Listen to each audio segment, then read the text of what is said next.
Welcome back to my channel. कहानी की शुरुआत विक्टोरियन इंग्लैंड के एक घर से होती है जहां सेड्रिक नामी आदमी अपने 7 बच्चों के साथ रहते हैं। इन बच्चों में 4 लड़कियां और 3 लड़के हैं। ये बच्चे बहुत ही होशियार और नाटी होते हैं। सेड्रिक काम में बिजी होता है और बच्चों को संभालने के लिए नैनी घर में लाता है, लेकिन ये बच्चे हर नैनी को इतना तंग करते हैं कि वो भाग जाती है।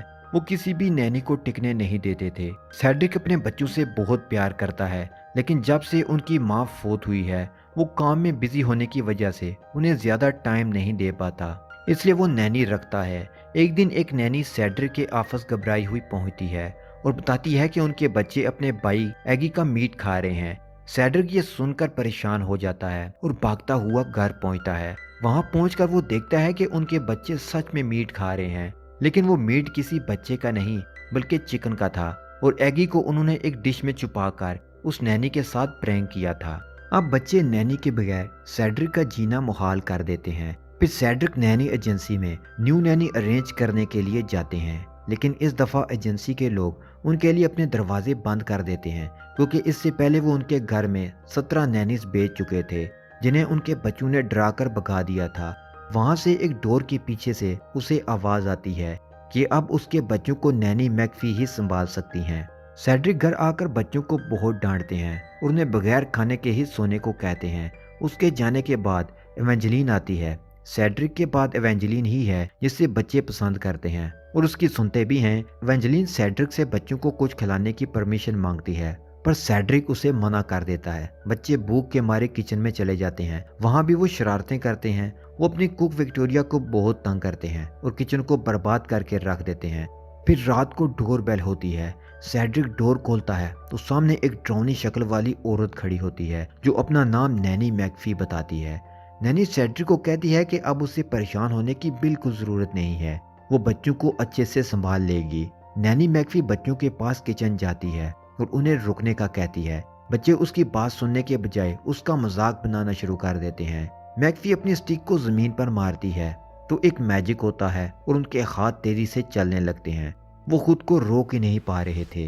नैनी उन्हें कहती है कि वो तब तक अपना मैजिक खत्म नहीं करेगी जब तक वो उसे प्लीज कह के रिक्वेस्ट नहीं करते।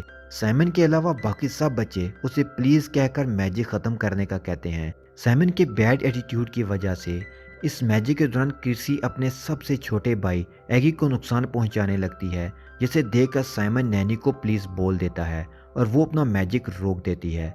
यहाँ से हम अंदाजा लगा सकते हैं कि मैकफी कोई आम लेडी नहीं है। वो बच्चों को रूम में जाकर सोने का ऑर्डर देती है। बच्चे इस बार उसकी बात मान जाते हैं।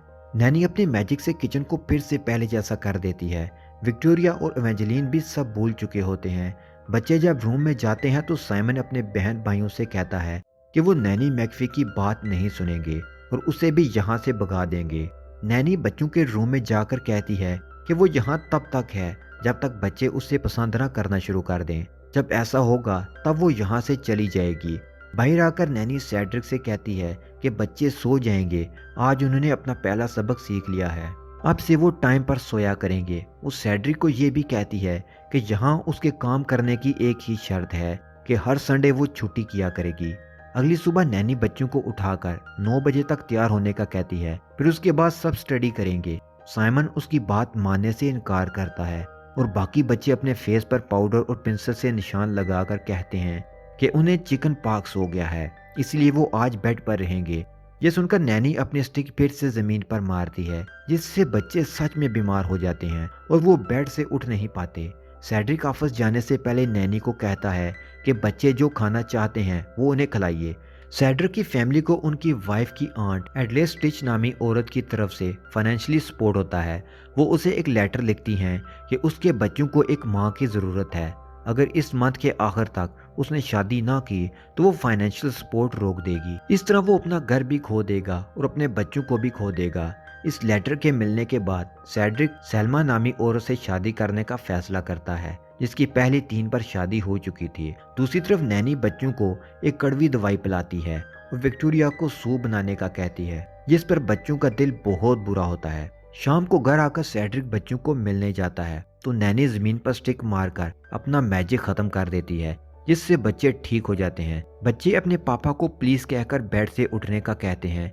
ये देखकर उनके डैड बहुत खुश होते हैं। बच्चे जब एक अच्छी चीज सीख कर अमल करते हैं तो नैनी के फेस से एक डिफेक्ट खत्म हो जाता है। वो दिन ब दिन बेहतर देखने लग जाती है क्योंकि वक्त के साथ साथ बच्चे उसे एक्सेप्ट कर लेते हैं। नैनी एवेंजेलिन को बच्चों की पसंद का खाना बनाने का कहती है।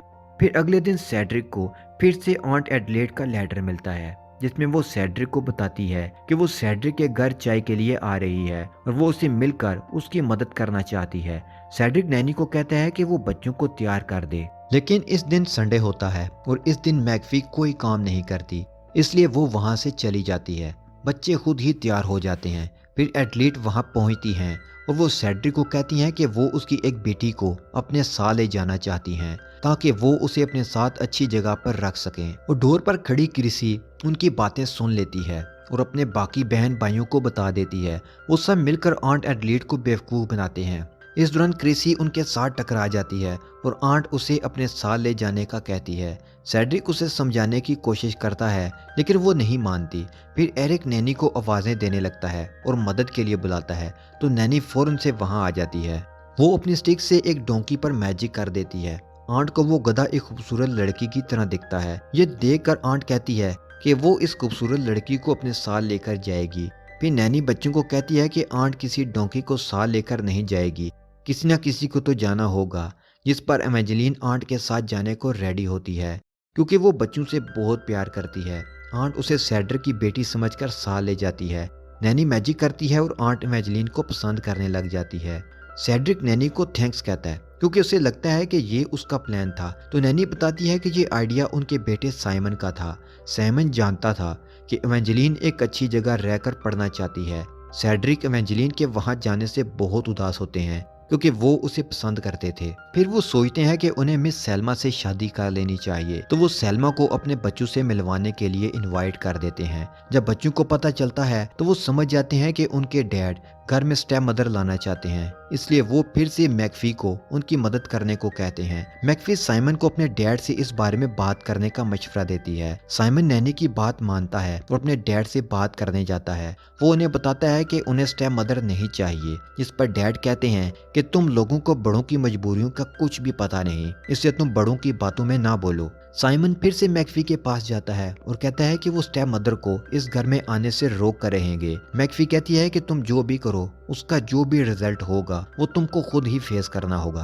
अगले दिन जब सेल्मा घर आती है तो बच्चे उसे काफी टीज करने की कोशिश करते हैं, पर सेड्रिक उसे हर बार बचा लेता है, जिसे देखकर सेल्मा को लगता है कि सेड्रिक उसे शादी करने को बहुत डेस्परेट है। लेकिन बच्चे सेल्मा को तंग करने से बाज नहीं आते और वो वहाँ से चली जाती है। सेड्रिक फिर बच्चों के पास जाकर अपनी फाइनेंशियल मजबूरी और आंट की शर्त के बारे में सब बता देते हैं। बच्चे ये सुनकर अपने डैड की सिचुएशन को अंडरस्टैंड करते हैं और उनकी प्रॉब्लम को सॉल्व करने की कोशिश करते हैं। अगले दिन बच्चे सेल्मा के घर जाकर उनसे माफी मांगते हैं। वो उसे सब सच बता देते हैं। सेल्मा आंट की सपोर्ट के बारे में सुनकर इम्प्रेस होती है और उनके डैड से शादी करने को मान जाती है। सेड्रिक सेल्मा को प्रपोज करता है और वो दोनों जल्द ही शादी करने का फैसला करते हैं।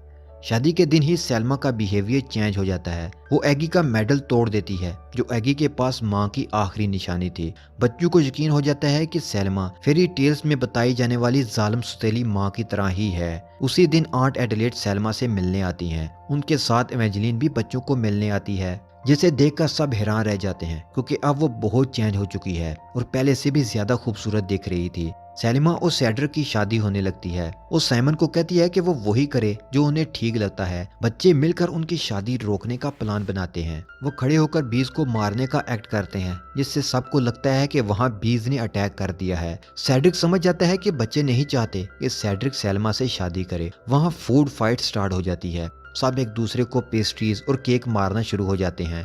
इस तरह उनकी शादी का फंक्शन बर्बाद हो जाता है। सेल्मा वहाँ से गुस्से में चली जाती है। जब बच्चों को रियलाइज होता है तो नैनी उन्हें सजेस्ट करती है कि सेड्रिक और एवेंजेलिन को एक दूसरे से शादी कर लेनी चाहिए। ये सुनकर आंट परेशान हो जाती हैं। तब साइमन आंट को एवेंजेलिन के बारे में सब सच बता देता है कि वो उसकी बेटी नहीं है। सेड्रिक और एवेंजेलिन एक दूसरे को पहले से पसंद करते थे, तो एवेंजेलिन भी मान जाती है। इस तरह आंट की रखी शर्त भी पूरी हो जाती है। मैकफी एडलेड को अपने मैजिक से राजी कर लेती है। अब मैकफी पूरी तरह खूबसूरत हो चुकी थी। वो अपने स्टिक से फिर मैजिक करती है और अगस्त में भी स्नोफॉल शुरू हो जाती है। हर तरफ खूबसूरत समा बन जाता है।